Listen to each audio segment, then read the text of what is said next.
చల్లని మా తల్లి అమ్మోరు ఆ తల్లి చలవేనమ్మ మా ఊరు. చల్లని మా తల్లి అమ్మోరు ఆ తల్లి చలవేనమ్మ మా ఊరు. గోదారి పారేది గుడిగంట గొంతెత్తి పాడేది, గోదారి పారేది గుడిగంట గొంతెత్తి పాడేది. ధాన్యం పండేది ధర్మం బతికేది, ముత్తైదు బొట్టల్లే ముద్దొచ్చే సూర్యుడు పొద్దున్నే పొడిచేది ఆ దేవి దయవల్లే. చల్లని మా తల్లి అమ్మోరు ఆ తల్లి చలవేనమ్మ మా ఊరు.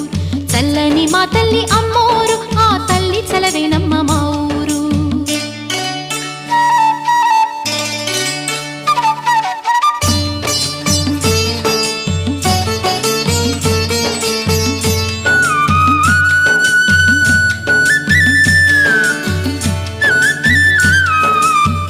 రంగవల్లి ముంగిలి కందం రావి చెట్టు రుచ్చకు అందం,